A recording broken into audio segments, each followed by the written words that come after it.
Welcome to another edition of American Soccer Break. We are champions. USA, CONCACAF Nations League. Got it done. And it was a fun weekend in Vegas, to be honest. It was a fun weekend in Vegas, guys. And we got it done. No questions asked.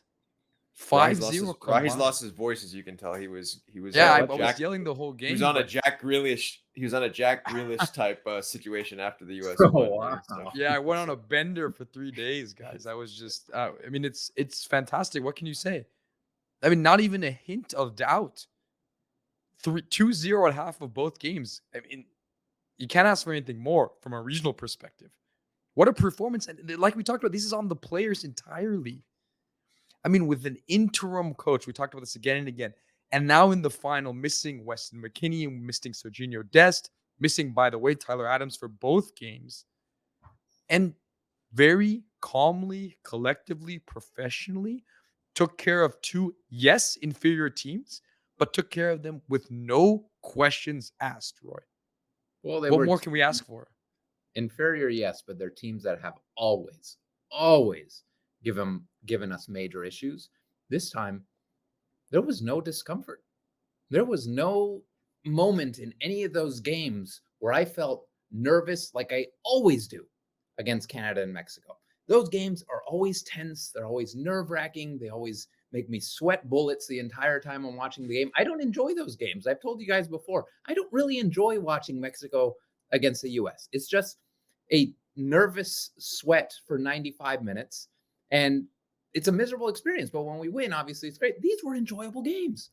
These were dominant. They were amazing. And I'm very curious how much you were screaming, Rocky, because that voice is real airy right now. I like the sound of it. I was also avoiding flying beers most of the time, as well as flying punches being thrown in the stadium. It was a bit difficult, you know. I was activated on all levels. But yes, I was yelling the entire time, but not out of anger, or it was out of encouragement and joy. I mean, watching Christian in that first game, I was buzzing, man. The team was buzzing. It was fantastic. But yes, I lost this voice out of pure elation and joy, Roy. That's what it's about. How about Balogun? How about Balogun getting the goal, right, to announce himself against Canada? You know, that's a striker's finish right there. Yeah, Roy, you had some questions about him in an earlier segment, I believe. You had some questions. Thought maybe Josh Sargent and maybe Flo wasn't the guy. We didn't show up. I think he might have heard you, because he showed up in a big way on Sunday. And I'm giving him a half assist for that first goal too, winning the corner. Then he has the goal, and then he has a near one that's cleared off the line off the corner, if you remember this, in the second half. Drags the ball back. I mean, he was fantastic. What more can you ask for, Roy? Has he changed your opinion? Yeah. Well, listen to me. I'm a little different from you in that I look at that game as a single unit. In the first game, Balogun, for me, had a 5.7 out of 10 performance. He wasn't effective. He was dropping too much. He was trying to be effective defensively because he wasn't having the impact offensively. He really didn't have any good chances. And for me, it was a dud of a game. This game, that finish, that run, that pass from Gio to find him. First of all, that pass shows an understanding already to know where he's going to move, the timing of his run. If you watch the offside line, he's in line. He's not like a foot onside. No, he's freaking in line. They go to VAR. They say, no, he's perfectly in line with that run. So that was a gorgeous run. That's something no one else in our pool is able to do, to make a run like that. And the finish from that angle, that was a striker's finish. That was a top striker's finish. And that's what we were looking for Balogun. So this game was what we've been waiting for. Yeah, 100%. And I want to talk. So now let's talk a little big picture, because obviously, you know, it's in the books, champions again. And, you know, Rahi's gone on a bender. Roy, you probably had a bender of your own. Now let's talk about specifics in terms of the lineups. The midfield was different this particular game because of the red card and all that. And then obviously the injury to Tyler Adams means that Tyler Adams didn't even play in this tournament. So where do we go from here? So obviously Matt Turner is set. I think it's pretty obvious, despite the good performances of the defense. You know, Joe Scally had a good game, but I don't think he's the starter when the guys come back. So the defense is kind of set. what happens in the midfield moving forward? Let me correct you on that defense one. I think Chris Richards has made a case for a starting position. I would say that Chris Richards is the starter now. He played both games, right? That's a So, very new thing, 100%. though. That's a yeah. very new thing. When was the last time he started a game for the US? So I think he is the starter. Who's Oh, the other 100%. starter? 100%. Miles? That's the question. Is it Miles? Yeah, I think it's Miles. I mean, think so. Zimmerman is. I understood why he played perhaps in the game against Canada, but he's not an international level defender at this point, right? He's good in the end of a game to win some headers and defend a lead, but he's an emergency defender, right? Everything gets cleared, nothing gets to feet. His distribution is the problem, right? But he's great at holding on to a lead. But yes, it's Chris Richards, Miles Robinson. But the real question is in the midfield, to your point, which is a man by the name of Giovanni Reyna announced himself on the international stage once again and said, "Hey, I'm here. I'm here to stay. Get me on the field because all those problems we have in and around the box, he solves a lot of those, right? But there's real questions. When Adams comes back, MMAG, that's 4 players, 3 spots. What do we do about the midfield, Roy? Yeah, that's an interesting one. I thought we played so much better without Adams in a more attacking-minded lineup with the 3 boys up top, Pulisic, Weah, and Gio. You have to keep playing those. MMA, for me, is a thing of the past. Now we got, what is it, PGW, Pulisic, Gio, Weah. You got to go with that because they were so incredibly effective. Their understanding was incredible. And I see you nodding your head, Rocky, as if we shouldn't go with the PGW. We absolutely must. Yeah, against Canada, Mexico, Panama, fine. But against superior opponents, we need Tyler Adams in there. And I have real questions. I love Gio. I love what he did in this tournament. I have real questions about his ability to retain the ball against high-level European competition. Let's see. He hasn't started consistently, right, for Dortmund. Let's see what he does. We need to see him against really good teams. I'm fine regionally for him to play in these games. I have real questions about playing at teams like England, Netherlands, France, Spain, Italy. All these teams, I think it's MMA. I think it's MMA because it gives us more defensive structure, a little bit more strength. We retain the ball. For me, I'm not convinced that we change it up when we're playing against better teams. I don't know if it's been better with MMA. Well, I think England it was fantastic. Anyone. I think my take on it is we use a hybrid approach where games where we know that we're going to retain more of the ball in these situations, and we know that we have stronger midfields than Canada, Mexico, some of the other teams.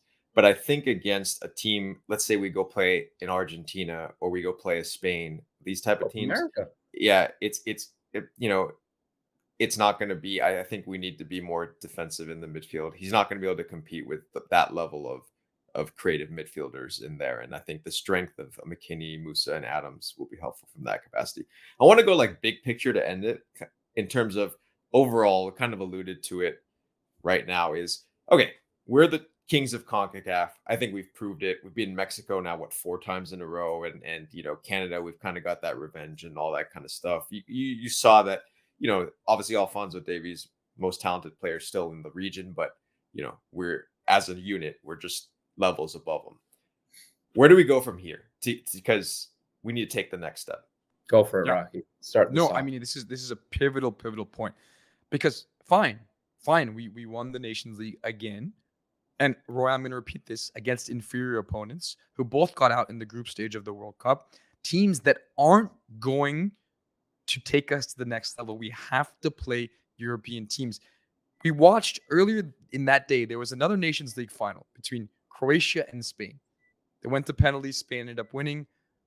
That level that we saw in that game in the Netherlands versus the game that we saw in Vegas, night and day. The quality on the field was night and day.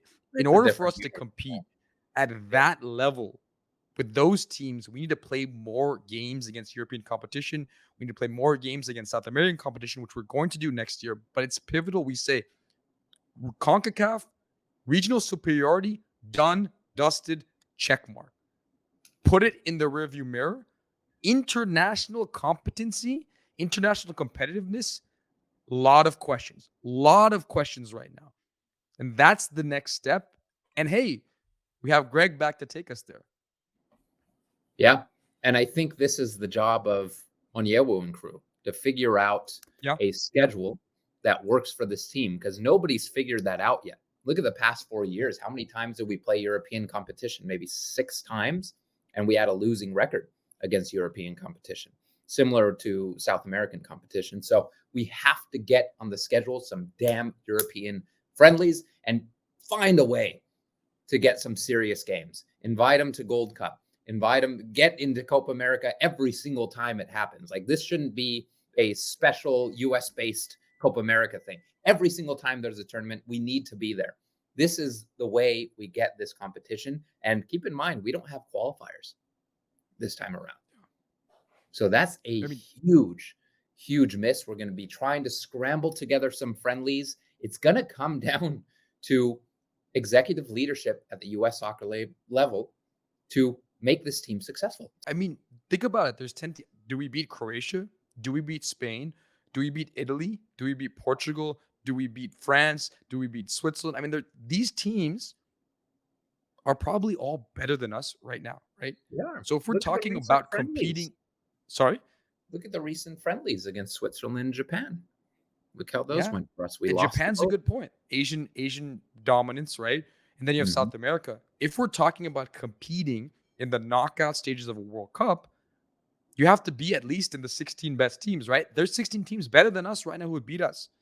So we have to get to that next level. Forget about regional superiority. That is good. It's something we've never had before. And I'm very happy to say that we are at a different level than we've ever been before. No questions asked. This is not your US team of years ago. Forget what the comparisons. This team has way more potential than we've ever had. So let's start thinking along those lines. Just thinking about the future, about what's okay, but thinking is one thing. How do we logistically get this to work? How do we play these teams? We gotta that's a tough question, right? We have to prioritize, and the executive leadership at US Soccer has to understand that regional no longer matters. Winning Nations League isn't a big thing. It makes us happy. It makes Rocky yell USA over and over until he loses his voice in Las Vegas. But it doesn't matter on a global scale. Let's fill that Gold Cup with European competition. Let's shoot high. Let's try to get Croatia. Let's try to get Japan again. Let's try to get a team like Saudi Arabia, who's a growing national team.